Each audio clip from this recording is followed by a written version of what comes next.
It is amazing that Xbox could even compete with Sony in the first place. Sony already just made the greatest console of all time. Sony already just gained trust of the gaming community of consumers. Sony already had the experience of being the top of the gaming industry for a decade straight. Xbox didn't have Gran Turismo, or Last of Us, or God of War, or Metal Gear, or MLB The Show, or Final Fantasy, or Spider-Man.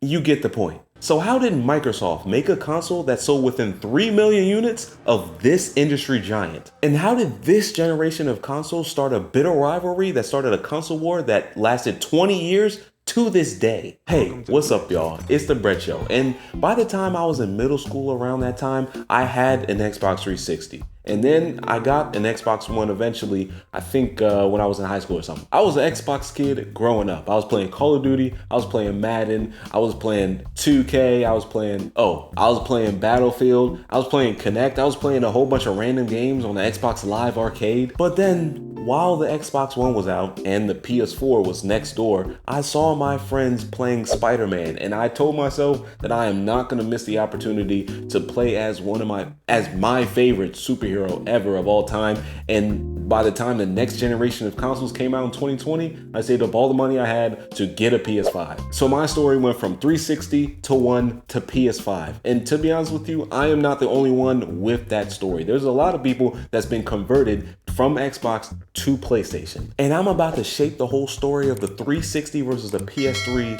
right now for y'all. And also let me know if y'all had similar type of stories or a totally different one, maybe a totally opposite one. And then also let me know who do you think won? Who do you think came out on top after all these years, the 360 or the PS3? Because I'm about to go into it and it was actually pretty close. The original Xbox sold for $299 in 2001, but the product cost $425 to manufacture. Microsoft lost $125 for every console sold, so they were heavily relying on software sales. They sold 24 million Xboxes and lost Microsoft an estimated $4 billion during its market life. That was the original Xbox. On the other side, the PlayStation 2 debuted at $299 in 2000 and sold 155 million units, which still stands as the most units sold for a home system, or any system for that matter. For reference, the Nintendo DS sold 154 million and the Switch sold 143 million. It took a whole lot to even propose the idea for Microsoft to take another crack at making a game console, let alone it being successful. For the 360, Microsoft uses connections in the tech industry to its advantage. They hired Peter Moore, the former president of Sega, to lead the project of the Xbox 360. They worked with IBM to make a triple-core CPU computer processing unit, but that is also kind of ironic because IBM also worked with Sony to partially work on their CPU for the PlayStation 3. And they also work with ATI to make the NVIDIA graphics processing unit, or the GPU, the graphics card,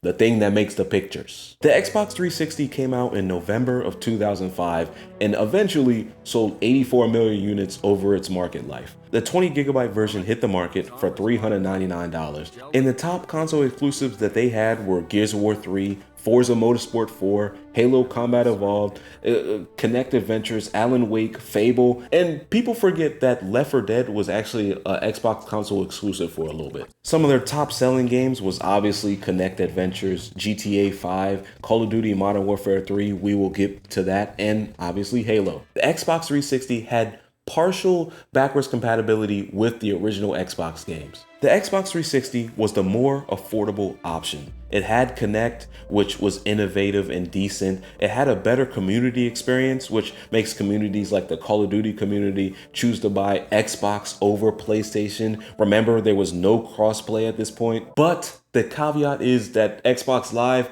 was a paid subscription. Halo was definitely the console seller. People were buying Xbox 360s just to play Halo. The 360 was advertised as a media center for your living room instead of just a regular console, so you could stream music and media while on Xbox Live. The Xbox 360 had easier access to, voice chat, but parties, they had messaging systems, and then great online matchmaking. And then it had a lot of extra stuff like the Xbox Live Arcade, like I mentioned before. It had a bunch of indie games like Castle Crashers and Peggle, which I While researching this video, I read the word Peggle and a bunch of memories hit my brain because I remember playing it's just basically like an arcade, like a pinball type game. But yeah, those types of games lived in the Xbox Live Arcade, and eventually that's where they died. On the flip side of that same coin, PlayStation 3 came out in November 2006, 1 year after the Xbox 360.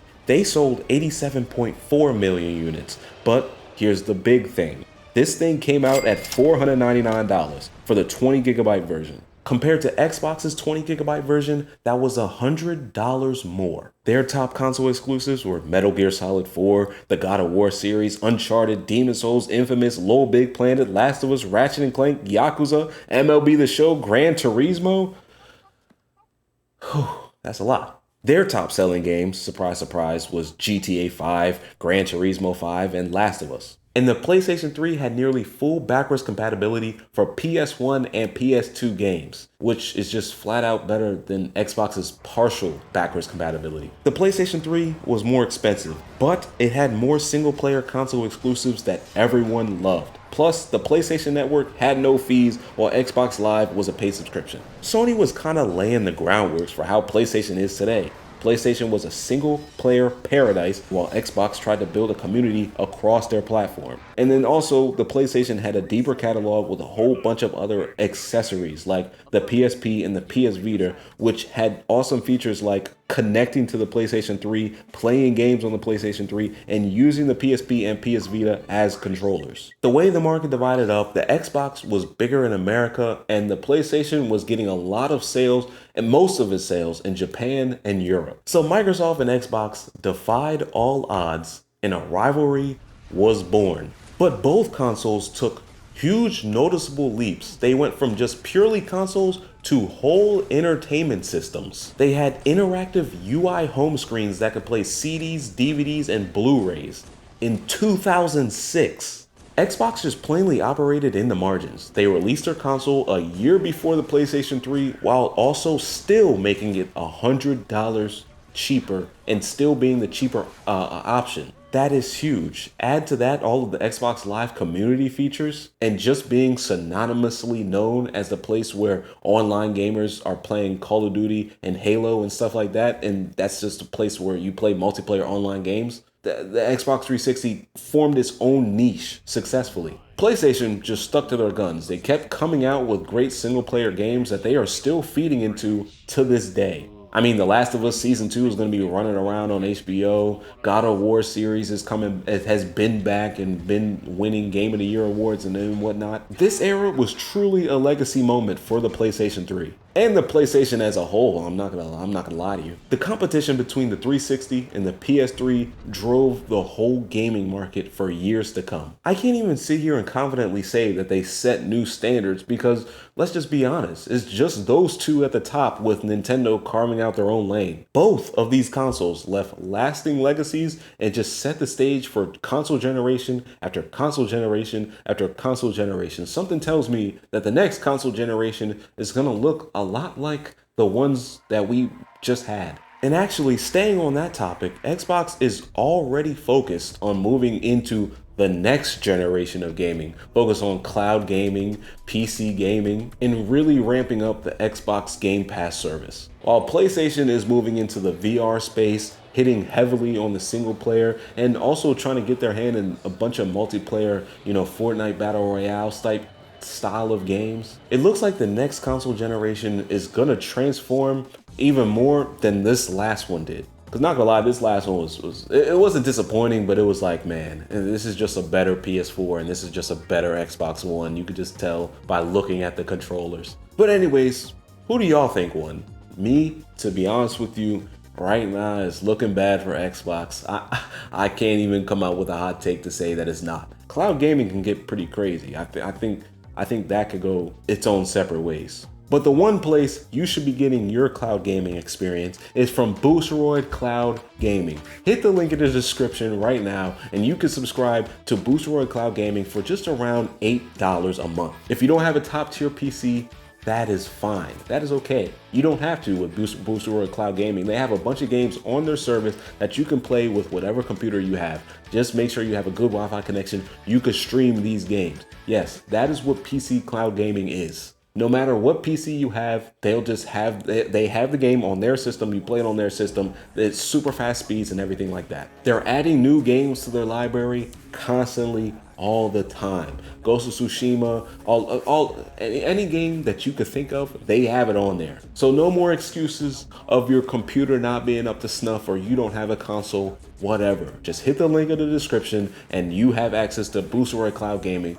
just like all of the other future of gamers do. Bet you like that transition, huh? But yeah, who do I think won Xbox 360 versus PlayStation 3? I really think the Xbox 360 won. They just had better games on the 360. But overall, I think PlayStation won. I think that's just safe. That's just safe to say. It is an amazing story.